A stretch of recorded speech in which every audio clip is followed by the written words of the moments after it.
Guys welcome back to new blogs. तो आज हम लोग जा रहे हैं फुटानी बाजार। तो हमनी के जाए सन फुटानी बाजार। और वो लोग जानते बानी लोग कि हम भोजपुरी क्या है बोलनी है कि भोजपुरी हमार भाषा हो। अब भाषा ना भोजपुरी से हमारा लगाव बा, इसे हम भोजपुरी भाषा बोलनी। हई देख ली हई दू गो दोस्त बा लोग इनकरा जो जाए सन फुटानी बाजार। चली फुटानी बाजार के अभी हमनी के बानी सन देख सकतनी रोड पर जौन की रास्ता जाला अभी यहाँ से 1 किलोमीटर बा।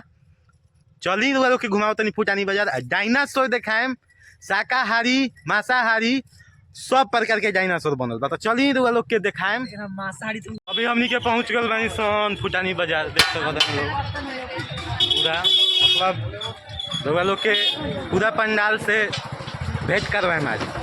डायनासोर देखाएम, ब्लॉग्स में बस बनल रहे बस। तो अभी हमनी के पहुंच गल बानी सन जलालपुर के फुटानी बाजार में। तो देख सकतनी लोग पीछे बा डायनासोर, पीछे अभी देख सकतनी लोग मतलब कि शाकाहारी या मांसाहारी दोनों प्रकार के पंडाल बनल बा। बहुत अच्छा लगता देखे में। बस खाली हमारे चैनल के सब्सक्राइब कर दी लोग के पूरा हम मेला घुमा दे। मेला अभी तक ले लोग नहीं घूम ले तो लोकेशन बता देतनी। फुटानी बाजार जलालपुर में बहुत अच्छा देख सकतनी पंडाल बनल बा।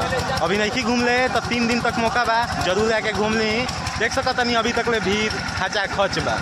तो जैसन माहौल तैसन हमनी के आज आँख खुले से पहले ही आगे सन सप्तमी के दिन की ज़्यादा भीड़ ना हो। तो देख सकते 2 गो डायनासोर के बगल में मगरमच्छ सहित डायनासोर है। देखी पानी वाला बनावल गया बा डायनासोर।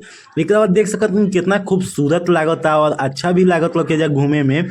सोचनी सन कि जैसे अबे ना करी सन जेकर घर बाटे इहे बाटे एंट्री गेट जहाँ से अंदर जायल जाई। तो अभी हमनी के गुफा के अंदर जाम सन। वो लोग देख सकतनी अब आवाज सुनाई नहीं देवत के अंदर पूरा अंधेरा बाटे।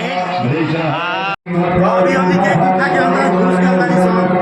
कुछ दिखाई नहीं के देवत कि कहां का बा।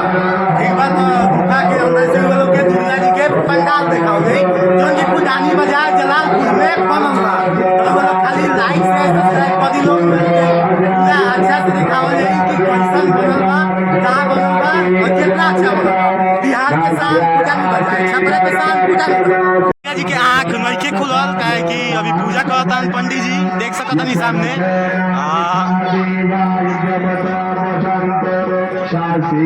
के सबसे आकर्षक पंडाल में से फुटानी बाजार के पंडाल बा डायनासोर के जौन की बहुत ही अच्छा बाटे। ई पंडाल घूमे लायक तो कहीं मत 10 साल घूम ले तब मन ना भरी जाऊ।